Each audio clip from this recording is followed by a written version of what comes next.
Shalom wanita Deborah, wanitanya Allah. Tetap semangat, tetap antusias menghadapi kehidupan hari-hari ini. Dan saya sangat mengucap syukur diberikan kesempatan untuk menyampaikan firman Tuhan.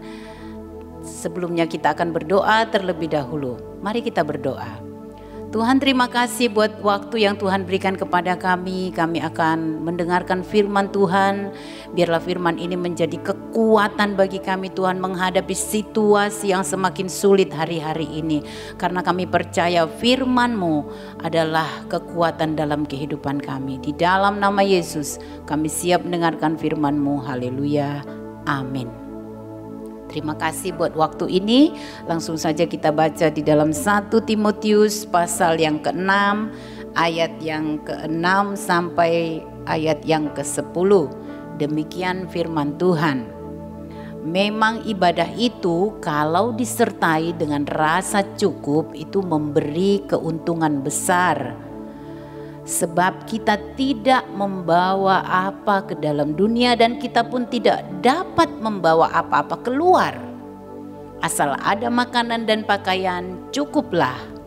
Tetapi mereka yang ingin kaya terjatuh ke dalam pencobaan, ke dalam jerat dan ke dalam berbagai-bagai nafsu yang hampa dan yang mencelakakan, yang menenggelamkan manusia ke dalam keruntuhan dan kebinasaan.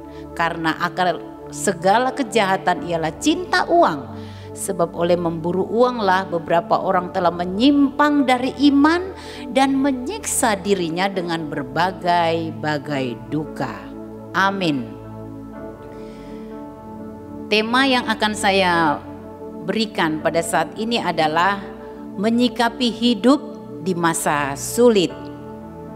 Ayat yang kita baca ini yang tertulis di dalam 1 Timotius ini merupakan surat yang diberikan oleh Paulus kepada Timotius, menginstruksikan supaya Timotius membenarkan atau meluruskan konsep pandangan jemaat yang ada di Efesus terkait dengan yang namanya ibadah, ya. Jadi jemaat Efesus ini memiliki konsep bahwa ibadah akan membawa keuntungan yang besar. Tapi keuntungan yang besar yang dimaksud mereka adalah itu selalu diberkati, ya. Untung terus. Tetapi sifatnya itu hanya berupa materi atau hanya berupa fisik saja. Nah, dan yang lebih tragisnya adalah dengan keuntungan yang besar, dengan kelimpahan yang diterima itu hanya untuk memuaskan hawa nafsu mereka saja. Nah, inilah pandangan yang salah yang ada di dalam jemaat Efesus. Bahkan ada golongan tertentu yang menganggap bukti sebagai anak Tuhan atau sebagai umat Tuhan itu adalah jika kebutuhan sosialnya atau jika kebutuhan jasmaninya terpenuhi. Nah, inilah yang sedang terjadi di dalam jemaat yang ada di Efesus. Itu sebabnya tugas Timotius itu adalah meluruskan konsep mereka tentang ibadah, ya. Karena keuntungan yang besar itu yang dimaksud Paulus di sini adalah bukan hanya bersifat materi atau jasmani saja, tetapi orientasinya adalah sebenarnya hal-hal yang rohani. Kalau jemaat Efesus memiliki konsep yang demikian tentang ibadah atau hubungan mereka dengan Tuhan, kita juga perlu mengoreksi keadaan kita hari-hari ini, ya. Dengan situasi pandemi ini kita semua mengalami dampaknya yang menggoncangkan keuangan kita, kesehatan kita, bahkan ada yang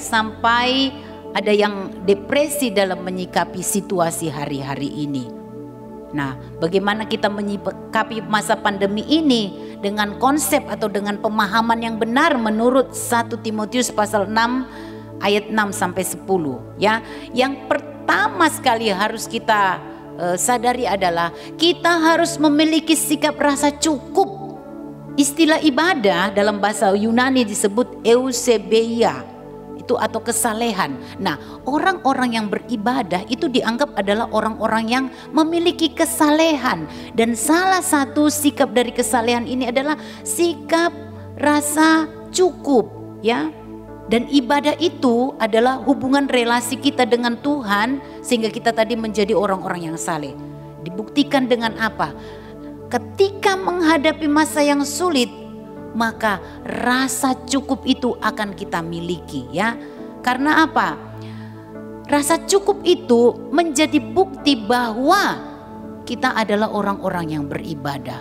Bukan menganggap berkat-berkat itu adalah hal-hal yang hanya berbentuk jasmani, kepuasan-kepuasan daging. Tetapi di sini rasa cukup itu atau bahasa Yunaninya dikatakan autarkeias. Artinya memiliki kepuasan batinia yang membuat seseorang tetap sejahtera akan apa yang dimilikinya. Jadi orientasinya sudah berbeda.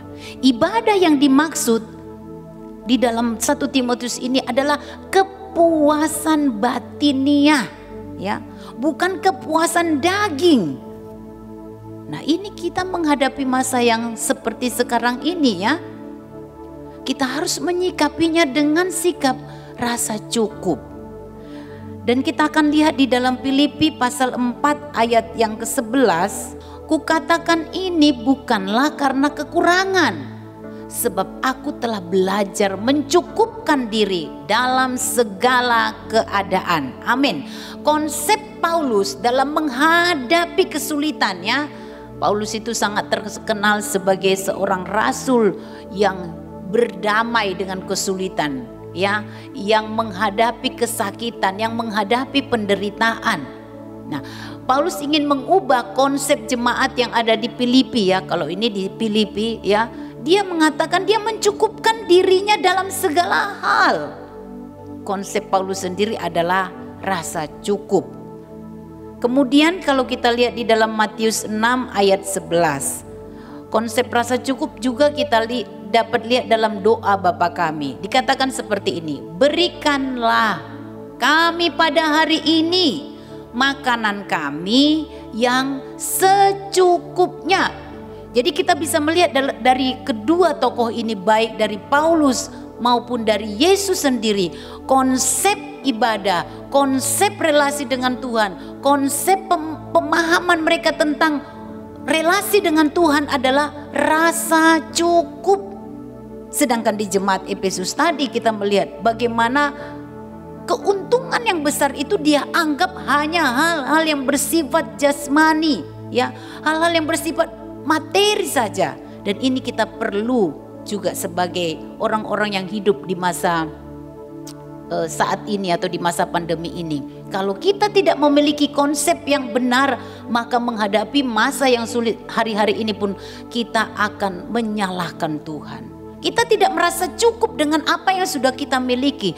Sebenarnya kalau sampai hari ini kita masih hidup, kita masih bisa bergerak, kita masih diberikan nafas, kita masih mempunyai segala sesuatunya, harusnya kita memiliki rasa cukup, ya. Karena keuntungan besar yang dimaksud oleh Paulus di dalam 1 Timotius ini, dalam suratnya kepada Timotius ini, bukanlah bersifat jasmani, bukanlah bersifat hal-hal yang hawa nafsu, tetapi adalah keuntungan yang besar.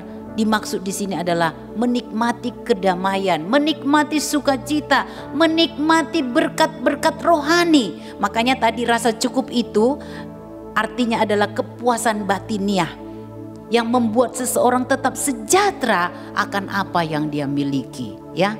Hari-hari ini apa yang sedang kita alami, semua kita mengalami kesulitan. Tetapi kalau kita memiliki konsep yang benar tentang Tuhan, tentang ibadah kita, maka kita akan dipenuhi dengan rasa cukup, yaitu kepuasan batin menghadapi situasi saat ini, ya.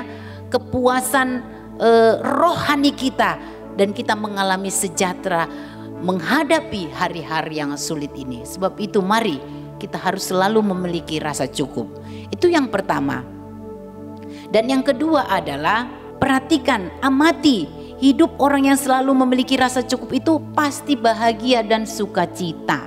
Kita sudah melihat di dalam wanita Deborah, ada hidup wanita-wanita Deborah yang bisa dikatakan sangat sederhana, tapi mereka selalu memancarkan kehidupan yang penuh dengan sukacita. Ini karena apa? Karena konsep mereka sebagai anak Tuhan tidak hanya berorientasi dengan berkat-berkat materi saja, tapi mereka sudah terlebih dahulu dipenuhi dengan konsep yang benar, yaitu di mana sejahtera, kepuasan batin itu ada di dalam diri wanita-wanita Deborah. Sebab itu mari kita miliki rasa cukup dengan selalu belajar dari dua tokoh ini, sehingga di masa sulit kita tetap bisa survive atau tetap bertahan. Simak di dalam keluarga kita hari-hari ini. Masih ada sejahtera, masih ada rasa cukup dengan apa yang Tuhan sudah sediakan kepada kita. Kalau kita melihat ya slide yang seperti ini, kehidupan keluarga seperti ini, rasanya bahagia sekali. Dan inilah yang kita inginkan di masa-masa yang sulit ini ya, supaya tetap memiliki rasa yang cukup ya. Tidak perlu berdebat dengan hal-hal yang membuat kita kadang itu sampai kehilangan sukacita, kehilangan sejahtera, karena tidak puas ya dengan apa yang sudah Tuhan berikan kepada kita. Baik, yang kedua, bagaimana kita menghadapi masa yang sulit ini, yaitu adalah miliki sikap yang selalu sadar diri. Dalam perjalanan hidup kita sebenarnya berkat-berkat itu sudah terlalu banyak yang Tuhan limpah-limpahkan dalam hidup kita. Tapi kita ya kadang-kadang tidak puas, tidak pernah merasa cukup. Nah, yang kedua ini diingatkan adalah miliki selalu sikap yang sadar diri ya. Dikatakan di ayat 7, sebab kita tidak membawa sesuatu apa ke dalam dunia. Waktu kita lahir ya, kita membawa apa? Tidak ada yang kita bawa. Bahkan dikatakan juga, dan kita pun tidak dapat membawa apa-apa keluar. Nah, ini menjadi sebuah perenungan kepada kita ya. Kita lahir, kita pergi, tidak ada yang kita bawa. Makanya ada pujian ya, ini sangat menjadi pujian yang selalu membuat saya untuk selalu sadar. Ya, pujian yang mengatakan, ku tak membawa apapun juga saat ku datang ke dunia. Pujian ini menjadi perenungan buat kita di masa-masa yang sulit ini ya, supaya kita selalu sadar diri bahwa kita ada itu karena anugerahnya ya. Dan biarlah pujian yang kita selalu naikkan kepada Tuhan itu membuat kita untuk selalu menyadari siapa diri kita ini, sehingga kita akan terus beribadah, terus memuji Tuhan, terus mengagungkan Tuhan tanpa memiliki konsep-konsep yang salah, tanpa memiliki tuntutan-tuntutan yang hanya menuntut hal-hal yang jasmani saja. Coba kalau kita renungkan 20 tahun yang lalu kita nggak memiliki apa-apa, 30 tahun yang lalu kita nggak memiliki apa-apa, tetapi kalau sampai hari ini Tuhan memberikan kita keluarga ya, Tuhan mencukupkan segala kebutuhan kita. Saya masih ingat masa-masa yang sulit saya, belum ada apa-apa ya, tetapi hari bertambah hari Tuhan tambahkan.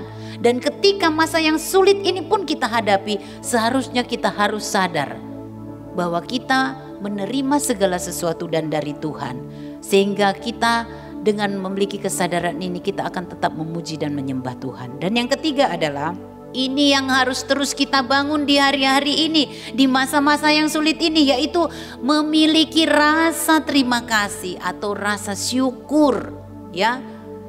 Dikatakan di ayat yang ke-8, asal ada makanan dan pakaian cukuplah. Ini artinya apa? Kebutuhan primer itu tercukupkan. Dan kalau kita memiliki rasa syukur ya, rasa terima kasih karena semua sudah tercukupkan, ini akan membuat kita selalu menyadari kebaikan-kebaikan Tuhan. Tuhan memberikan hari yang cerah, Tuhan memberikan hari yang kurang beruntung, Tuhan mengizinkan kesulitan atau apapun yang sebenarnya. Ketika kita memiliki rasa syukur, rasa terima kasih kepada Tuhan, itu akan membuat puasan batiniah kita, kesejahteraan yang dari Tuhan itu akan terus mengiringi perjalanan kehidupan kita. Kalau kita memiliki 3 konsep ini yang benar, maka kita akan melihat hidup kita di masa-masa sulit ini selalu penuh dengan kebahagiaan dan sejahtera atau damai yang dari Tuhan. Tetapi jika kita tidak memiliki ketiga hal tadi ya, akibatnya akan membahayakan kerohanian kita. Kita lihat di ayat 9 sampai 10. Tetapi mereka yang ingin kaya terjatuh ke dalam pencobaan. Maksud kaya di sini adalah upaya-upaya yang salah atau upaya-upaya yang negatif yang dilakukan untuk mendapatkan kekayaan ya. Tidak puas dengan apa yang sudah Tuhan berikan ya. Merasa tidak cukup dengan berkat-berkat yang sudah Tuhan berikan. Nah ini, golongan inilah yang sering kali menyimpang dari kebenaran firman Tuhan. Tetapi mereka yang ingin kaya terjatuh. Yang pertama terjatuh ke dalam pencobaan, ke dalam jerat ya. Kemudian yang kedua adalah terjerat ke dalam berbagai-bagai nafsu yang hampa dan yang mencelakakan. Dan yang ketiga menenggelamkan manusia ke dalam keruntuhan dan kebinasaan. Jadi akibat ketika tidak bersyukur, ketika tidak merasa cukup ya, ketika tidak sadar dengan hidup ini, maka kita lihat 3 hal yang terjadi, yaitu terjatuh dalam pencobaan, terjerat karena dikuasai oleh hawa nafsu, dan tersiksa secara lahiriah dan batinia. Ya, ketika kita ingin memiliki sesuatu yang lebih tetapi dengan cara-cara yang tidak wajar ya, karena kita memiliki konsep sebagai anak Tuhan harus diberkati, sebagai anak Tuhan harus melimpah dengan berkat-berkat jasmani, tetapi dengan cara-cara konsep yang salah ini maka kita akan terjebak dalam ketiga hal ini tadi, yaitu terjatuh dalam pencobaan, terjerat dan tersiksa. Ini menjadi perenungan kepada kita semua ya, bagaimana supaya kita itu tetap di masa-masa yang sulit ini memiliki relasi yang benar dengan Tuhan, memiliki konsep atau pemahaman yang benar dengan Tuhan, sehingga kita tetap kuat menghadapi keadaan ini. Kita ingat Lot dalam Kejadian 13 ayat 6, dia memiliki keinginan-keinginan yang tidak sesuai ya. Pandangannya hanya melihat hal-hal yang sementara, dan kita lihat akibatnya. Akhir hidup dari Lot adalah dia mengalami situasi yang sangat sulit ya. Tetapi ketika kita sebagai anak-anak Tuhan, pada saat ini kita sudah mendengarkan firman Tuhan, kita tidak tahu berapa lama ini situasi yang sulit ini, tetapi ada 3 sikap dalam menghadapi pandemi ini, yaitu tetap memiliki rasa syukur, kemudian kita selalu sadar diri dan memiliki rasa terima kasih atau rasa syukur kepada Tuhan. Dengan demikian maka kita akan dimampukan Tuhan melihat masa yang sulit ini, menghadapi, melewati masa yang sulit ini. Dan firman Tuhan kiranya bisa memberkati kita semua pada saat ini. Tuhan Yesus memberkati. Mari kita berdoa. Tuhan, terima kasih dengan firman-Mu kami bisa dikuatkan Tuhan. Sebab itu Tuhan, biarlah firman-Mu ini menjadi peringatan kepada kami supaya kami memiliki konsep yang benar tentang hubungan kami dengan Tuhan. Keuntungan yang besar yang Tuhan janjikan bukanlah hanya sifatnya sementara, tetapi sifatnya adalah rohani. Sehingga Tuhan, ada kepuasan di dalam diri kami, ada damai sejahtera Allah di dalam diri kami. Walaupun situasi kami Tuhan menghadapi keadaan yang sulit hari-hari ini, buat kami selalu bersyukur dan berterima kasih karena sampai hari ini Tuhan senantiasa menyertai kami. Terima kasih Tuhan, di dalam nama Yesus kami sudah berdoa dan mengucapkan syukur. Haleluya, amin.